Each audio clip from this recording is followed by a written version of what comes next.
Ce que je vais vous montrer là est parfaitement légal et je trouve ça très intéressant pour les personnes qui n'ont pas beaucoup de budget, qui ne peuvent pas acheter chaque service individuellement, d'utiliser ce type de service pour pouvoir élargir votre créativité et tester en fait très facilement tous les services avec quasiment toutes les fonctionnalités. Et bien entendu, je vais vous donner aussi les pour et les contre et les points de vigilance. Je vous laisse un lien dans la description vers ce service qui est pour moi le plus complet, mais je vous laisse aussi d'autres liens pour que vous puissiez explorer toutes les solutions possibles. Déjà, comment est-ce que c'est possible que ce type de service où vous allez payer un seul abonnement mensuel vous permette d'accéder à la dernière version de Grok, de GPT, de Google, de Gemini, de Claude? Eh bien c'est très simple, ces services-là misent un peu sur le principe de la salle de sport. Vous savez, il y a beaucoup de personnes qui payent leur abonnement pour aller à leur salle de sport, mais là où elles font beaucoup d'argent, c'est toutes les personnes qui vont payer un abonnement, mais qui ne vont aller que très peu à la salle de sport, voire elles vont laisser tourner leur abonnement sans y aller. Eh bien là, c'est un peu la même chose. On va mutualiser tous les services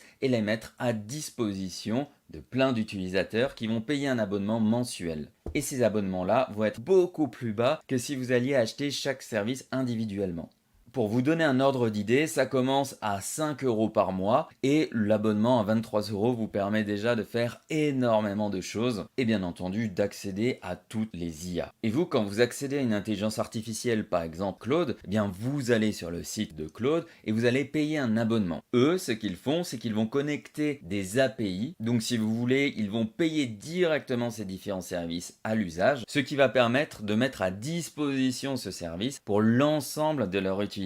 Et vous, en tant qu'utilisateur, eh bien vous allez utiliser un tout petit peu Claude, vous allez leur coûter peut-être 1 euro, puis vous allez utiliser un peu Midjourney, vous allez leur coûter peut-être 2 euros, puis ensuite vous allez utiliser VO3 de Google, vous allez leur coûter 3-4 euros, et à la fin en réalité, en cumulé, vous allez peut-être leur coûter 10 euros d'usage. Et si vous avez pris cet abonnement-là, eh bien ils rentreront du bénéfice, mais si vous avez pris cet abonnement-là, eh bien ils misent sur le fait que d'autres personnes vont avoir moins de consommation que vous, et du coup payer tout simplement leur abonnement sans réellement utiliser tout leur potentiel. Et comme je le dis, c'est parfaitement légal parce que les sociétés comme OpenAI permettent d'utiliser des clés API qui permettent du coup de consommer le service par exemple d'OpenAI à l'usage. Donc eux font simplement le pari que voilà, il y a des personnes qui vont utiliser tout le service, ils vont essayer d'être rentables dessus, mais ça va être un tout petit peu limite de leur côté. Mais à côté de ça, il y a d'autres personnes qui vont continuer à payer leur abonnement comme à la salle de sport et ne jamais le consommer. Et vous, c'est très intéressant parce que au lieu de payer par exemple VO3 200 euros par mois, puis après ChatGPT 20 euros par mois, puis après Grok 40 euros par mois, et même Midjourney peut-être 60 euros par mois, et bien là, pour potentiellement 20 euros, vous allez pouvoir utiliser tous ces différents services.